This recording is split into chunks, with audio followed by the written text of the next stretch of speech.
So Steve, that was great hearing that story. Lots of stuff in there that I'd not actually heard before. I'd heard some of it, but I hadn't actually got the sequence of things, which I think is fascinating and great for people who are watching this, as far as like how it got started and just getting the fact that it's possible. Going from zero to hero kind of thing is great as far as that's concerned. So what I want to do now is move to a little bit more kind of like a formal modelling thing, so that we can extract from your unconscious mind how you actually do what you do, and also possibly more important, why you do what you do. What are the underlying values and beliefs? So let's go for the values first, because they're the thing that determines how you spend your time, determine what motivates you, what doesn't motivate you. So, and now you're fully established as professional speaker, one of the top 10 in the world. So, what's important to you about speaking, or what's important to you about being a speaker? I think there's a big part of it is it's great for the ego. Right. So one of the things you get perhaps in few professions is instant feedback. Right. Now, those occasions when you're getting down your ass and that can happen, you get feedback there. But most times we're doing a great job. I did an event yesterday, and people coming up and that just getting the strokes really. Mm-hmm. That's great. Yep. So it is almost like a physical thing. Right. Instant gratification and stuff. Yeah. For a job really well done. Right. So you'd have to wait. And then you might get feedback even after that when we get like on LinkedIn or Facebook or whatever, or Solace and great, So that's certainly something that I enjoy. I enjoy the challenge of it. Right. I think there's different types of speakers. You see speakers who do it, well, they do it exactly the same. You see them almost scripted. Scripted, yeah. I love the challenge of being massively flexible. So yesterday I wasn't just speaking, I was hosting, and there's some real challenges to that. And one of the things I really enjoy in the moment is self-editing. It's a big thing for me. And that's with practice, I guess. And it maybe goes back to the advertising days as well, when my favourite thing was writing radio commercials, and you know that you have to perform it, because just reading it in your head doesn't fit to time. So I've been moments even yesterday on stage where we're doing a Q&A, for example, which I'm facilitating. And the thing with Q&A, if it's going really well, often they don't, but I facilitated it in such a way that it was going great. But the clock's ticking, and I'm thinking, well, I'm wrapping this up, and I've got 10 minutes. So already, while still running the Q&A part, my brain's going, well, I'll have to drop that bit, or put that bit in, and that'll fit. And one of my gold standards is I never overrun. Right. That's one of my gold standards. Yeah. I start on time and I finish just time. If anything, I finish just below time, because the vast majority of non-professional speakers, as you will know, overrun. So if we're finishing at 4, we are finishing at 4. But I was meant to have 15 minutes, I've got maybe 7. Okay. I love that. Yeah. So you got the challenge. Yeah. And the thing about the challenge is flexibility. Yes. And you said about the ego side of things. So what does that element of speaking do for you? I think, I don't know whether you call it fame or whether you call it reward or endorsement, right, or those kind of words. Okay. Or on a deeper level, because of the content, when we're talking about sort of style anyway, because of the content we're sharing can make a difference, and I know that. Right. So when you get feedback, perhaps quite a bit after that, that idea shared, I used it and it made a big difference. Right. That was great. Right. That's good as well. Right. Okay. So that you're not just, again, you've got speakers who are telling the same story every time. I climbed this mountain, I did this, right, and near-death experience, that's great. I get speakers who are great speakers, but I'm not sure they deliver much value, and what I really like is I know that what I'm delivering is good stuff. Right. I can deliver it in such a way that people will use it. Right. And it'll impact on them. So I think part of it, so that's, people talk about motivating people, because, you have bands, so I'm classed as a motivational speaker. that's fine, you can motivate people in the short term, but for me it's like, can you make a lasting impression with it as well? Yeah. So lasting impressions, the challenge, the flexibility, anything else important to you about being a speaker? Let me think. So for those of you who are studying NLP, we're now going to the second wave of Steve's values, the more unconscious ones. There's probably something to do with whether you call it adrenaline or feeling, but so people will tell you we're performers because it is a performance. Yeah. There is something. So my mindset is the anticipated and waiting. I cannot wait to be on the stage. Right. So most people would say that's insane. Most people's kind of the opposite way around. It's like, oh God, in fact, and when I'm at conferences, not always, but typically I'm the only professional speaker. So again, at yesterday's event, you see people pacing the back. So typically backstage, it's like this, everybody else is like, and I'm like, when's it? And if I get really I almost get frustrated when they are overrunning because I go, that's less time for me. Yep. Right? And it's not that it's not an ego thing in the sense less time for me. It's like there's less killer stuff I can cover. Right. I could have added even more value because I was meant to be having 50 minutes, but because I pride myself on being massively flexible. You see, I think I like to think, if I know, few speakers can do it both ways. So in my case, I've had many experiences where either typically people overrun and I've got less time. Yep. So they go, you're meant to have 50 minutes, can you do 30? And I go, of course. Because that, for me, I'm really proud of that. That's massive. Right. Or occasionally, everybody else is really nervous, go really fast. They go, you're doing 40 minutes, could you do like an hour and a half? Yeah. Right. And I love that as well. So that flexibility piece in the moment. So it's that. So I think back to that original question, I think there's a big feelings thing, which is that I love the anticipation of waiting to go on. Can't wait to get on. Right. Hate having to come off. Right. And I also quite like the afterwards bit, Now there's that bit, people tell you a performer's driving home in the car, as a stand-up comedian as well, you've got this massive eye on it, it's like, what do I do with myself? Right. I don't particularly get that negative part of it, but I definitely get the positive thing. Right. So the buzz, you see, you get a genuine endorphin, whatever you want to call it. Yeah. So you got this before anticipation. Yeah. You got the jury, which is fun. Yeah. And you got the after. Yeah. Yeah. And you get paid for it. And you get paid for it. Now the actual reality is, don't tell my clients this, and do it if they didn't pay me for it. Right? Let it that bit out. Now that wouldn't, obviously I couldn't afford to do that, but that's how passionate I am about it. Right. If somebody said, this hopefully will happen, you'd have to pay us to do it anymore, I'd probably consider that. Right. So we've got we've got the flexibility, the challenge, the buzz, the whole thing. And then there's this making a difference, creating value. Out of those, which would you say is the number one? It's probably around the whole performance piece. It's the enjoyment of just 100% loving what you do. And I think on a deeper level, kind of having a real belief this is what I was put here to do. Right, so kind of like on purpose. Definitely on purpose. And it's fair to say, I've done, if you watch the interview, I've done a lot of work on myself. Yeah. And one of the things, again, apart from the whole values bit, I really focused on was my purpose. Okay. And I arrived at a purpose statement many years ago that stayed true. So would you share that with us? Yeah, inspiring performer. Inspiring performer. Right. Is my shorthand for all that. Right.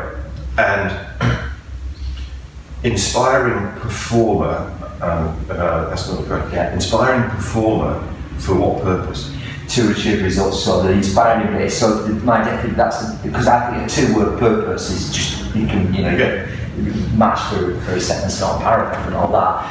But part of inspiring for me is that well, if you've inspired someone, you've inspired them to do something. Right. So if I talk about an idea, what gives me great joy is many years later. As a speaker, it's weird because you sometimes think you don't know anybody. I've spoken to thousands and thousands of people around the world, and on many occasions you find yourself at an airport or a train station. Somebody comes and goes, "Hi," and often it'd be years ago, which is even worse. I saw you in wherever, and they know all the details, and it's just because you can't put that around. So I tend to get it in, need it, gone, get it in, need it. So it's not, and see, just fess up. I have no idea. give me a clue. I'm David and I was at this, and I've got to tell you that idea about the 4-minute rule.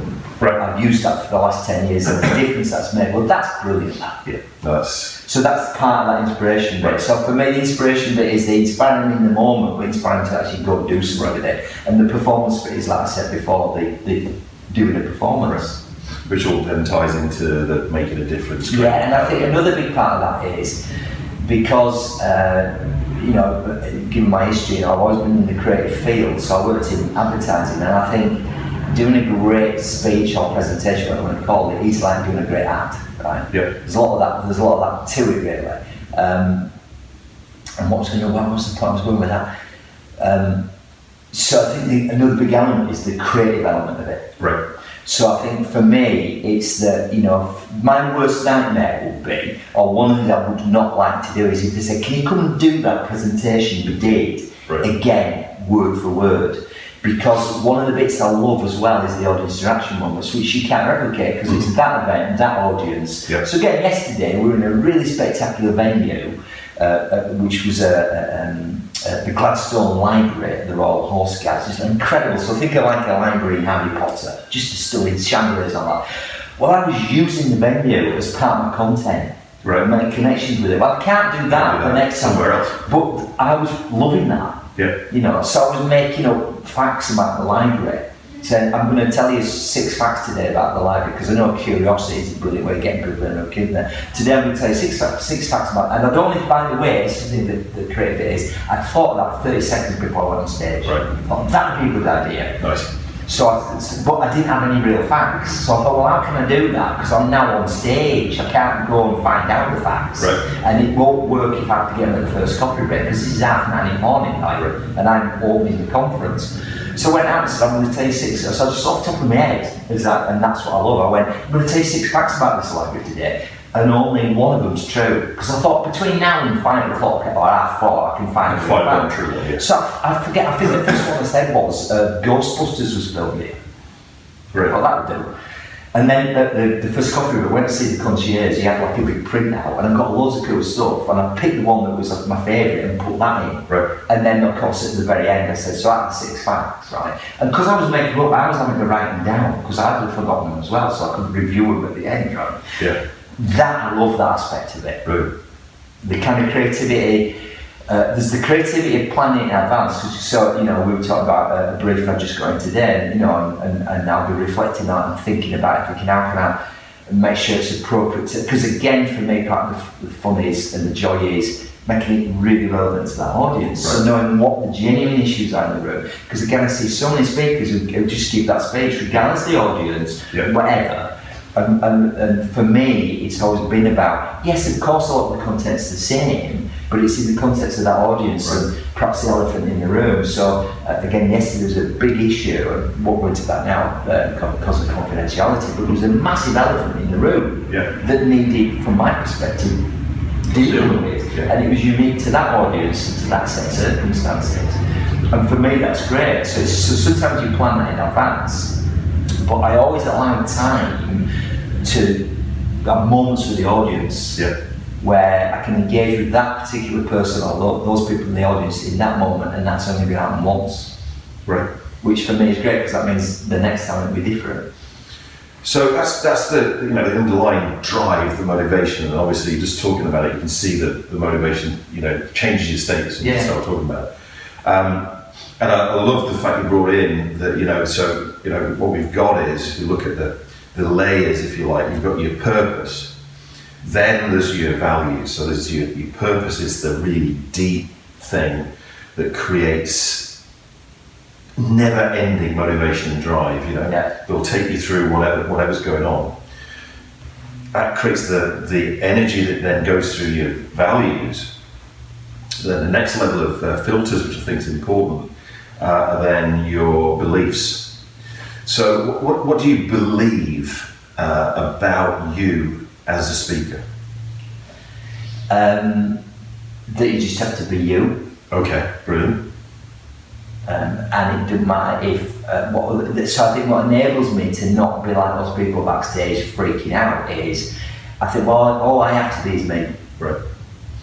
And you'll know if you're being you sometimes you forget what you're going to say and what you're going to do and what the hell's going on, or you make up what some people might call a mistake. And none of that really bothers me. If I welcome that thing. Yeah. Well, I don't think I know. Yeah. In fact, I sometimes can't wait for aeroplanes to fly over or whatever it might be. Right, so you can utilise it. So you think that's great, I can use that. Whereas for most people, it's like, oh, what you might call something going wrong is like, oh, I think great.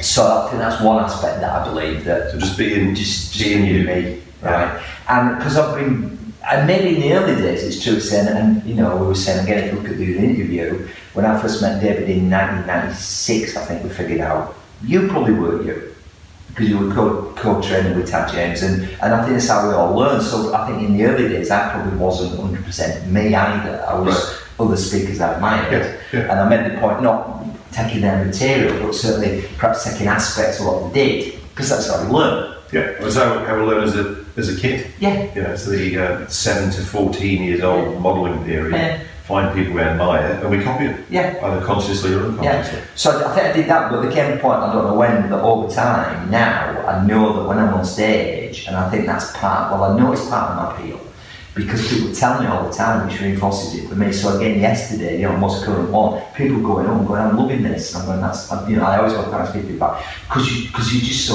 a breath of fresh air. Right. And I think what they're really saying is, because normally I see somebody up there presenting, and in the worst case with PowerPoint and reading the script or whatever, and you just, in fact, a good speaker friend of mine now is a really, really successful speaker, and he saw me years ago, and he said he had a massive light bulb moment, which again, then reinforcing back to me, he said, I saw you do a presentation, it blew me away, because he's just standing there talking. Right.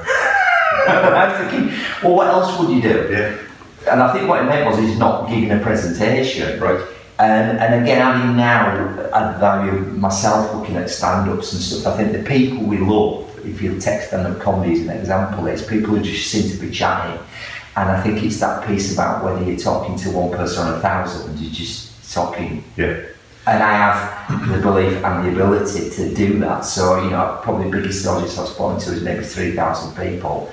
And I know I did talk to 3,000 people like I'm talking to you now. Right. Maybe in a bigger way, but fundamentally be me. Yeah. Which is an interesting one, because a lot of people, I think, they see what you do, they see what I do, they see what other speakers do, and they go, I could never do that. Yeah. And then you see them out with their mates and they're doing exactly that. And they're holding court. I know. And all they need to do is to take and it's that. Just, and I see it because, as you know, I coach people as well. I kind of pass Venn diagram of that, and I coach people around presentation mastery and things like that. And it's just hilarious almost when you see them in the room having a coffee and you're chatting, and then you say, who's giving the next presentation? There's this massive switch, and you go, what happened? It's switched off. And people just have this model, and I'm sure we can come up with loads of theories where it comes from, that there's this thing called being a presenter. Yeah. And I get it with a lot of my big corporate clients, when we tell them all this, and we get the thing about, look, just be yourself, right? Because like you say, I'm all about many teachers of people, and you can't be me. People struggle with that sometimes. You can't be me, and I can't be you, so be yourself. And you tell them that all rationally, but then they have to go, but it's a corporate business presentation. Right. And I like, well, what's that mean? And so there's suddenly it's like, and they go, but, and what that says to me is, the very opposite of being yourself is probably what's called a corporate business presentation, which is why those rare speakers in the corporate world do really well, because you can tell me when you say, who's some of you in your organisation, I might will tell you, and I might know them, and I go, well, you know why that is, because it's just, it's the same with the coffee machine as when they present at the company conference. Yeah. So I had one client say to me, big realisation about speaking in the corporate environment, and he said, just because what I'm talking about is boring doesn't mean I have to be. Yeah. Here's the other thing that I teach, but also fundamentally believe, right? So I say to audiences when I'm teaching this stuff, but also when I'm working myself. So you say to people, does anybody believe that certain information by its very nature is dry and boring? And loads of people believe that, especially again generalising wildly if they're in finance or numbers or data, right? And of course the point is that those of you know about the power of belief systems, if you believe that, then what is it going to be? Right? Yeah. Whereas my belief is, you could give me anything, I don't care what it is, I can make it fly. Right. Because of the belief. It's the medium and it's how you do it. You know, there's lots of skill sets with that, whether it's telling stories or like props, whatever it is, audience do some of the work, right? I don't care. Q&A sessions, right? So I always challenge you need a Q&A session, because again, people at conferences, people have these things where, right, so what we'll have the State of the Nation thing, then we'll have marketing, then we'll have sales, then we'll have Eustick, because by then they'll be all dead, right? So the brief I normally get is, not always, but after lunch, if I'm just doing a keynote rather than yesterday hosting an event, they say, oh, can you have this after lunch? And you'll know what the after lunch is called. Yeah. In the UK, the graveyard slot. Yeah. I did have a client, Sven Eriksson, German financial guy for Mr. Print. What's the slot cost? Called after lunch, was in Barcelona. He said the death slot, right? So whatever you model, that's a brilliant thing. So the other thing is, because I understand all this, one of the things I do is, as a speaker, you have to kind of cocoon yourself often from some of this stuff. Because somebody's on the phone saying to me, we've given you the graveyard slot. Well, I don't want the graveyard slot. Right. So a strategy I've had for years is, in my head at least, and sometimes I'll say it out loud to the client, because I don't want them to think that. I go, why would you want that? I'll say, no, I've got the Christmas morning slot. Right. Because even as a very mature adult, I still get wildly excited Christmas morning. Yeah, that's the slot. So if I get the sort of lunch, for me, as a state thing, it's the Christmas morning slot. Because I really understand the importance of state. And okay, it does take a lot, as you can probably tell, to get me excited. But those rare occasions when there might be some challenges, I might remind myself it's Christmas morning slot, right? So I think, back to your question, I think part is I just have to be me. Being you. And I've been doing it for years, and I can't think of any circumstance in the last certainly 15 years or more, and I've been doing it more longer than that. I've been nearly doing it, 20 odd years, 23 or 4 years, where I've not been myself. Right. And accepting that as well, there'll be occasions where people don't like you. Yep. Because we don't like everybody. And if you are, and I think vulnerability is part of that, if you want to call it, if you're prepared to be, you see, why aren't people themselves caught up? Because they go, I have to put this mask on, because if I'm myself, they might not like me. Yeah. Now, because the reality is they like you even less when you're not being yourself.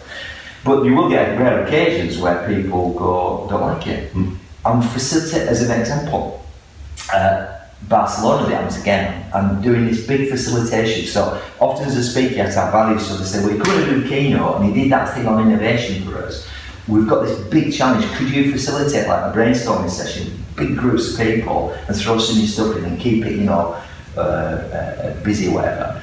And I went, yeah. And it was going great, and I was throwing stuff in, and we had more stuff, because the whole thing was we don't want the failure to implement, we don't just want us on flip charts, something has to happen after this. So that's my main brief, right? So my thing is to drive it to, there's going to be an action, accountability, and who's doing what. But it's a lot of people, so they're all different tables, and we're doing little extra stuff. And on occasion I'm going around giving them a microphone. Right. So how's it going? Because I want to create commitment. Are you nearly there yet? Have you committed to something yet? Yeah, we've got, John's going to do this one. Go on one table, so in front of all these people.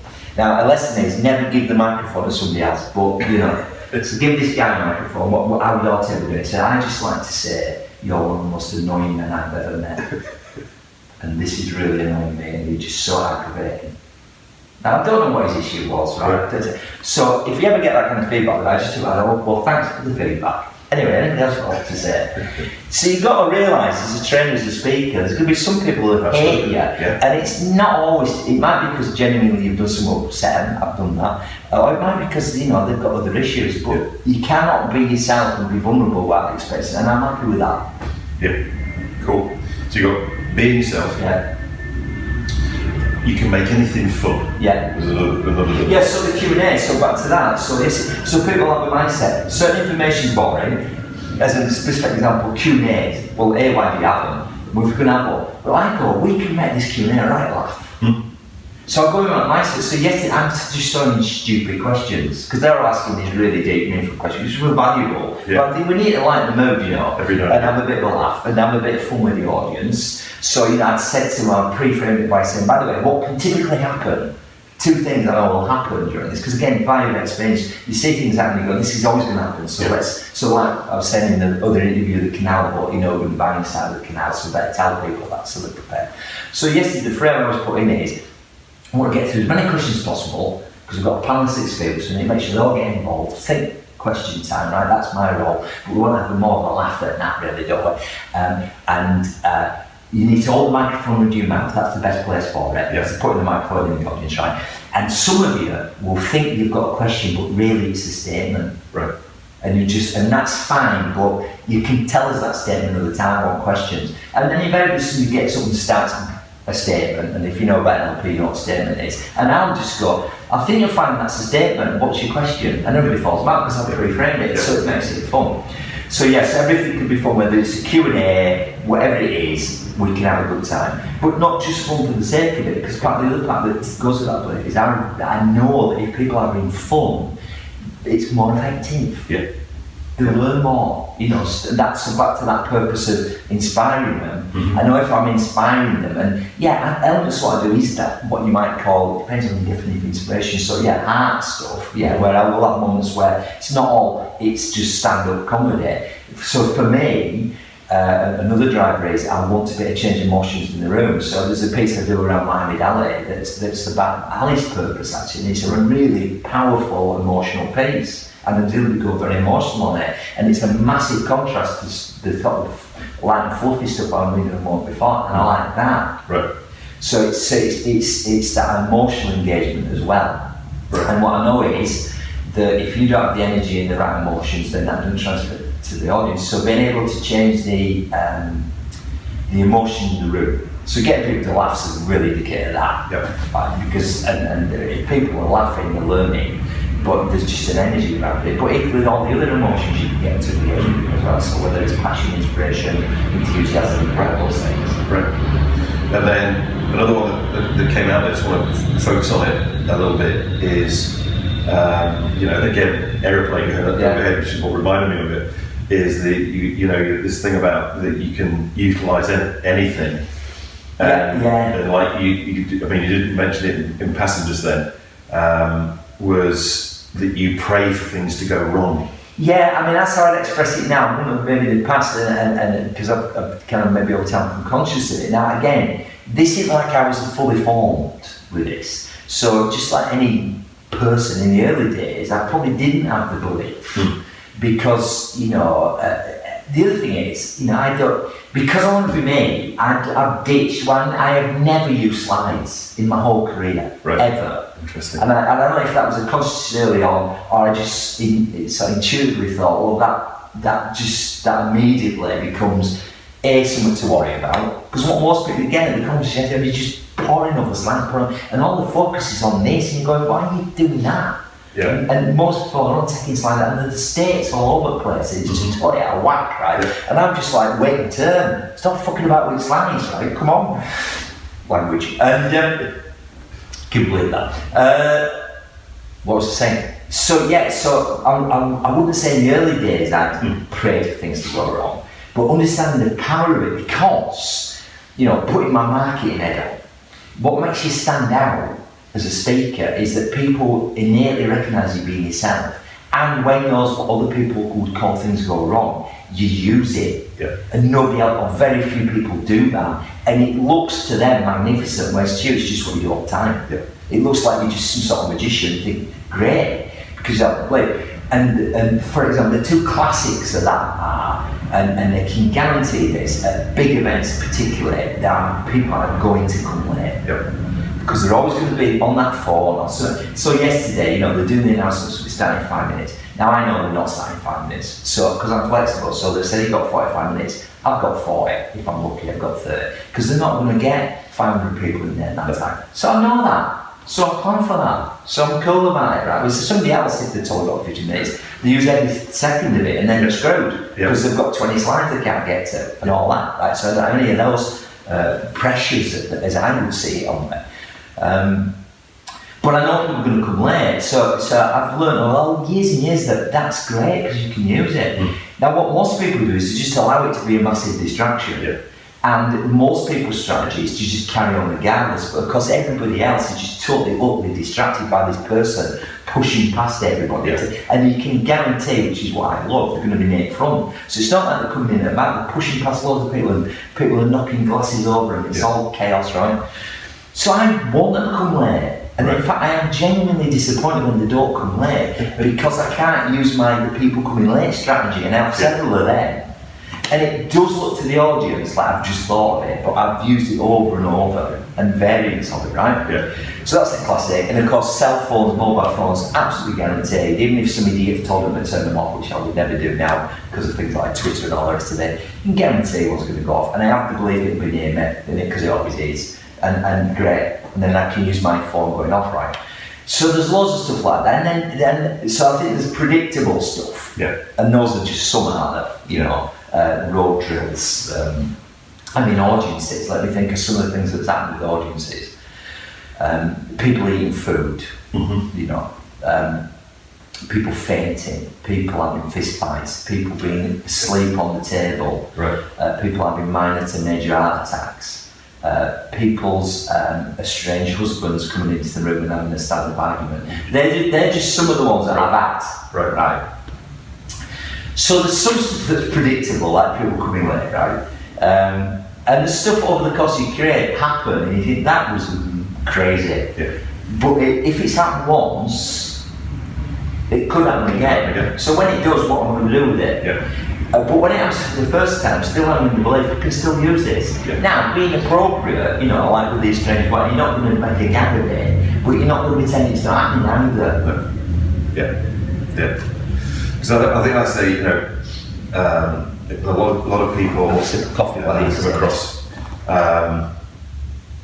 would dream of being a speaker or a presenter, but they've always got this thing as far as, but what if it all goes wrong? Yeah, massive. And so to avoid the probability of being in front of an audience and it going wrong, they actually never go in front of an audience. It becomes a real barrier for them. Yeah. I've just got a thought that's popped in the head, whether this sits way out in a minute, right? So I do get people coming to me a lot, so it's relevant to this, I feel. They come and say, I'd love to do what you do. Right? Which is why I'm kind of conscious of some of the things you're asking me, and okay, you'll get the unconscious stuff as well. And so I'd love to do what you do. And I said, that's great. A couple of thoughts, or can I ring your agent, let's say, right? And I go, well, you can, right? You can. Brendan Barnes, and I use other agents as well. So what they'll say to you, any agent worth the salt say that. So first of all, they'll say to you, what do you talk about that nobody else talks about? Right? Now, some of us listening, watching this, will have those things, but it's few people that have that unique content, stroke experience, or maybe climbing a mountain, whatever, right? So it's so whoever you are asking this question, can you speak to my agent? Right? He's going to say to you, what do you talk about? And you're going to say, well, motivation, right? Which I do, which is fine, because we can't all be in the same place at the same time and all that. So I talk about stuff other people talk about, which I do. Then he's going to say, how do you talk about it in the way that nobody does? Right. And that's when your answer is by being me. It's one of them, right? And also how you might manage the content. Then his final question is going to be, prove to me you're brilliant. And that means in front of a live audience, right? So that's just hurdles, just an aside you need to get over. But you're never going to do any of that. But the fundamental thing is, do you think that's the purpose bit? Is it what you were put here to do? Because people think it's a really glamorous lifestyle. And yes, it has aspects of that, on the beach in Hawaii, in your case, with volcanic activity, fancy hotels. But you're in that hotel on your own, it involves a ton load of travel. Now, if you aren't loving it, you're going to hate all those bits. Absolutely. And that goes with the territory. So I think that love of it, any minor sort of things about being stuck at airports and travel delays, is fine. Jet lag, waking up in the morning, and you go, what on earth am I doing this for? Yeah. And then you go, Yeah. Well, actually, I can't even remember ever going, what on earth am I doing this for? Even in the most, and I've had some, as we all have, because I've been here a long time, some ridiculous, particularly travel scenarios, Talk about trains, planes and automobiles, they're almost not as bad as the Steve Martin movie, but to that extent, the higher cap, all that, and it's like, and I remember one time when, years ago, when the petrol drivers, some sort of issue, and what they decided to do, I don't know why, was to block all 3 lanes at the M1 and drive really slowly. Yeah, it was the oil crisis. Yeah, I'm doing a gig in St Albans, and there's no way you can get off the motorway. Right? And I'm having to ring the client going, do something. And as I think I said, either in this interview or the other interview, one of my gold standards is being on time and staying to time. Yeah. But that's perhaps the only once or twice it's ever happened. Circumstances completely outside. I'd set up tons of time early, like ridiculous. Just know I could make it, right? Yeah. But I never said, why am I doing this? I never said that. Right. I wake up when I get to do this. Yeah. What not a privilege, because I believe I made it happen, but I get to do it and few people don't. But you need to be aware of that other stuff that goes around it. And if you don't have that driving sense of purpose, that's going to do your head in. Because you can't be bothered sitting in this traffic jam and waiting at this airport. Yeah, because you haven't got a reason. Yeah. It's like you were saying in the other interview. Possibly the most important thing is having a really massive why. Yeah. And if you've got a massive why and a when, the how it takes care of itself will arrive. Exactly. Yeah. So you got any like a final? And this is no pressure. A final golden nugget for our viewers. So we've talked about being. I think that the key thing for me, I've been sort of thinking about this right in the moment. I think the key thing is the purpose thing. I think by way of review, I think if you don't really have that purpose, that however you want to express your purpose, this is what you're put to do, that is the absolute foundation to it, right? Because everything sits on top of that. I think if it meets your values, right, so having fun and all that is critical. Being vulnerable, being in the moment, maybe legacy is a other thing that sits with all this, because I think that sits with the inspiration of it. I mean, sadly, we're not all going to be here forever, right? And because we've got things like Facebook and stuff, right? Yeah. We have to figure out the archive, right? So I think it's that you get to make a difference, and it'll be around longer than perhaps you are, right? As a speaker, as a trainer, whatever, and we all get to make a difference in different ways. But speakers have a great opportunity to impact on people both live and virtually that few people get. I think that's a brilliant thing to have. Fantastic. Well, thanks, Steve, for joining me for the first live at David's House. David's Excellence. I think it's been absolutely brilliant. Thank you for sharing so much, so givingly. I think that's great. And just a great example of that. Well, let's just. I know you said finish, but I think the final thing is what you need to have is abundance. Right. So things like Professional Speakers Association, Toastmasters. So you see, I want everybody listening, watching this to be if it is your purpose and all the things you talk about, to be a brilliant speaker. Because I'd love to do every engagement, but I can't. If you know you've done a good job, as the client says, will you come back and do it next year? Not always a good idea, but you can't do it every year. So I want to be able to recommend other speakers. So if you turn up, I know you're going to be brilliant, right? And I want you to turn up. I recommend David Shephard as your speaker, right? Because I know he'll be brilliant, and the kind that that was brilliant value for money, even though it was like a good chunk of money, it was value for money, right? Plus VAT and travel and all that.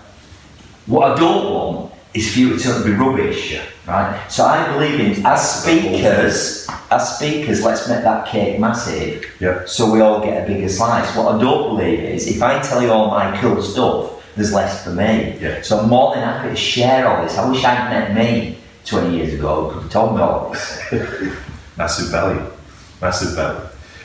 So if you want to find out more about Steve, then below the video in the app is a button which says find out more, and that will take you directly through to Steve's website in the app. So it's really easy to find, so you can find out more about what he's doing, more about what he's up to. He's got some really valuable stuff, lots of videos for you to model on his website. So thanks for watching, and we'll see you for the next Live from David's House at David Excellence. See you.